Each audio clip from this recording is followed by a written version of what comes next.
Ariel here to shake the matrix, expand our minds, and make us all think. Hopefully, you guys are all, hopefully, we don't use that word, but may you all be doing well. And it don't matter what time you're watching this, because time is just a construct that we created now, isn't it? So, the right timing is always right now, the moment you're in. And that's kind of what things should be about in life, embracing the moment at hand. So often we time travel into our past or even over, trying to write a script for our future and not realizing we have the authorship the whole time. So I just want you to take a moment this morning or this afternoon or evening, depending what time it is that you get on to this, and just arrive here for a moment. Just be. And recognize you are the I am that I am, the divine spark within. And today we're going to go do something and go somewhere. Something that will free your energy, your mind, and your spirit if you truly let it land. It depends on whether you're in the place to listen and let it sink into your heart. But I want to tell you something. You need to know that you are the master of your speech, but you hold no dominion over how it is received. Let that settle in for a moment. Do you understand what that means? On the other side of where that speech lands, you don't get to control how it landed for them. And as a matter of fact, it's not even your responsibility. Wait, what? It's not your responsibility. And let that settle. Because most of our suffering in communication comes from trying to control something that was never ours to control in the first place. I mean, we speak and then we attach things to it, whether it was our past or how everybody else did things or how this happened or that happened. We do all these things to it. So how are we responsible for how someone takes what you speak and what they attach to it? Well, we speak and then we attach. We explain and then we chase an understandings. Why? Why are we chasing for understanding? It is not our responsibility to have them understand. See, we offer truth and then we suffer when it is rejected. But today we're going to dismantle that. We're going to take that apart. See, we've been programmed to do these things, and that is how arguments or how chaos even happens in a conversation. Because we're too busy trying to control how the other side perceives it.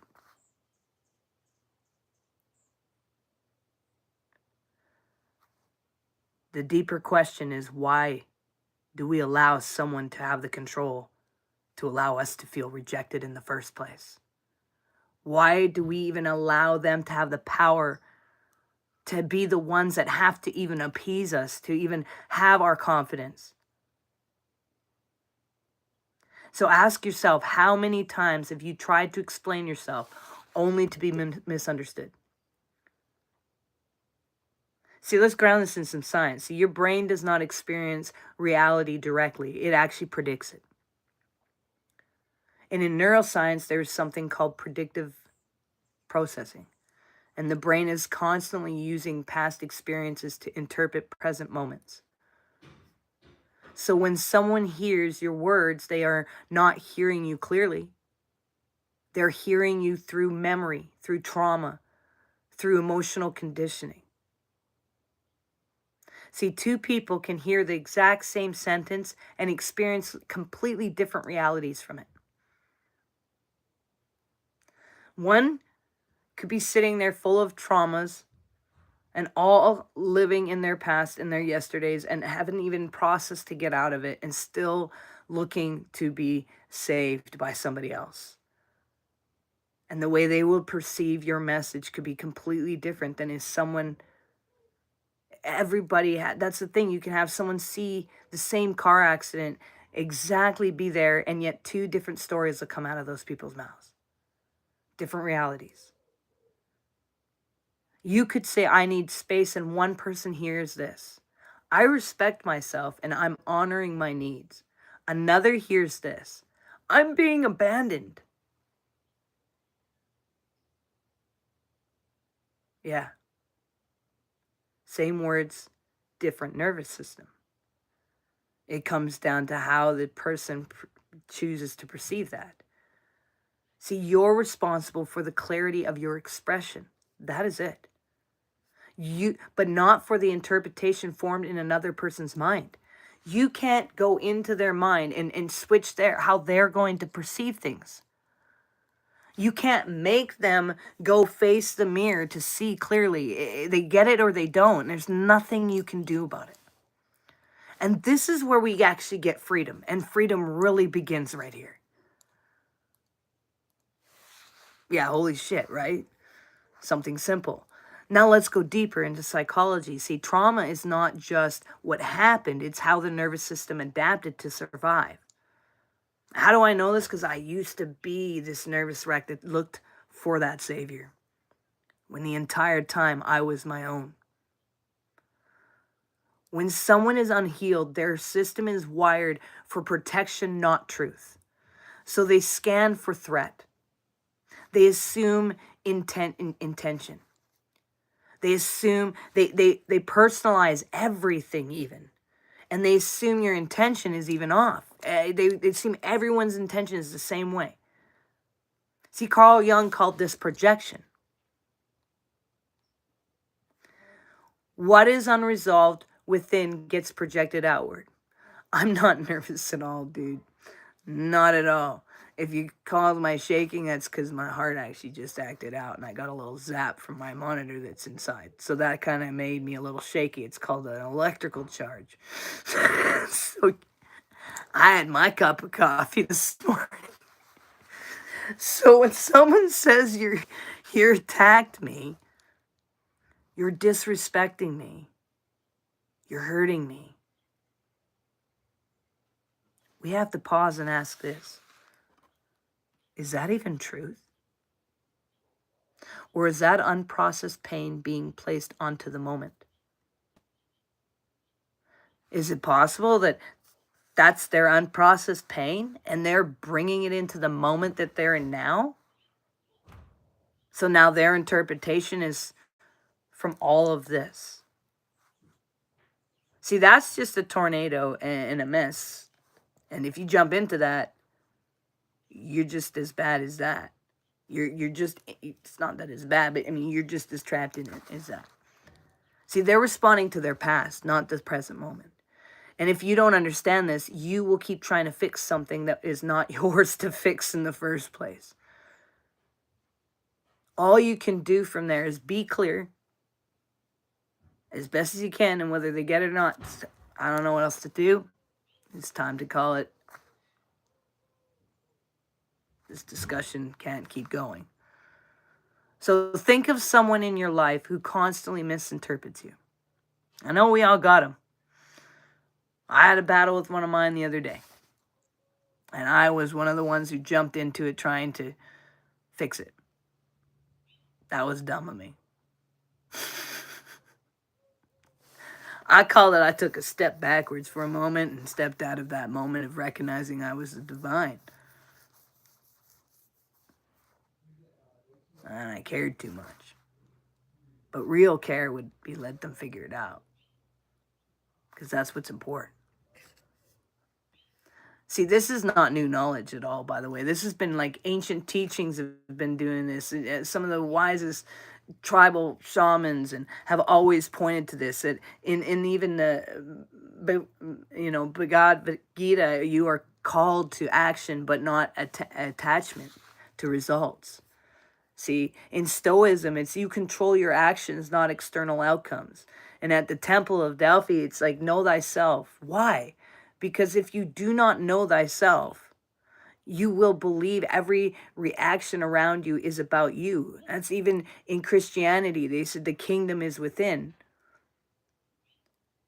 The journey is a deeper it's to awaken begins to see clearly. Nothing is personal.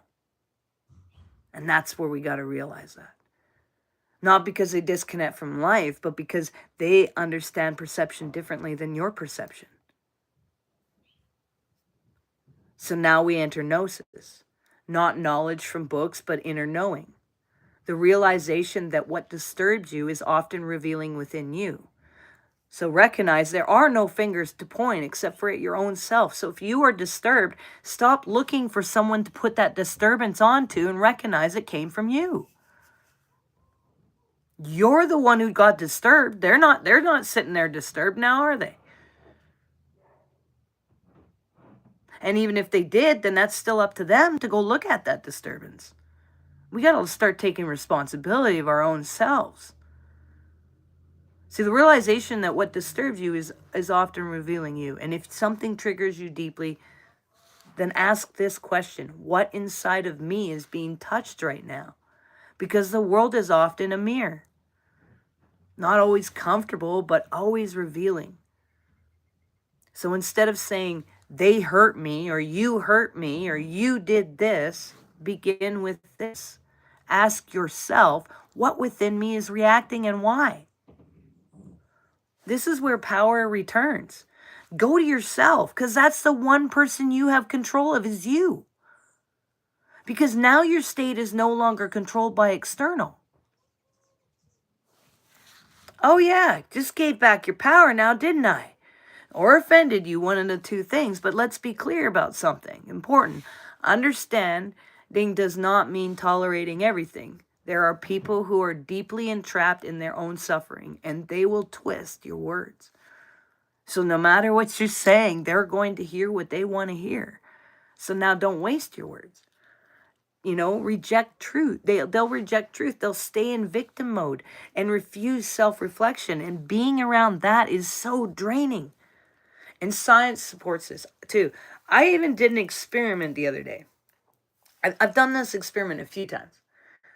And it's where I really learned I'm a real introvert. So I did an experiment where at one point I would have gone with somebody gone with someone to some things. Instead of going with somebody, I didn't. I went on my own. And I was noticing when I was going with somebody all the time, that I was coming home drained, and a lot of times at the end of it, going into bed with massive headaches and all of this stuff. So I decided to have an experiment to see, well, wonder if I just go do this myself, if I would have that same experience. And my nervous system was at peace. I was in complete peace. I did not return to having to go to bed. I actually returned with energy. So your nervous system actually co-regulates with your environment. And my nervous system was being affected, and I didn't even recognize where it was coming from. So if you are constantly around chaos, negativity, and projection, your body feels it. So boundaries are not rejection. They are regulation. They are self-respect. And you are allowed to say, I will not engage in this. I will not explain myself endlessly. Is not found in convincing others anything. It is found in alignment with yourself. And there are people who are not ready, and no matter how clear you are, no matter how much evidence you bring, their identity is built on their belief. And to challenge that belief feels like death to the ego. So they reject truth, not because it's false, but cast your seeds where the soil is not ready. Not as judgment, but as discernment. So we return to this. You are the master of your speech, but never the ruler of another perception. So speak clearly, speak truthfully, and speak with integrity, and then release. Let them misunderstand. Let them twist it. Let them walk away if they must. Your truth remains intact. I am that I am. You are not here to be understood by everyone. You are here to be aligned with yourself, and those who are ready will hear you. Sit with that and ask yourself, where have I been giving my power away, trying to be understood? And what would it feel like to finally let that go? Trust me, you'll find freedom. All right, peace and love. We'll see you guys.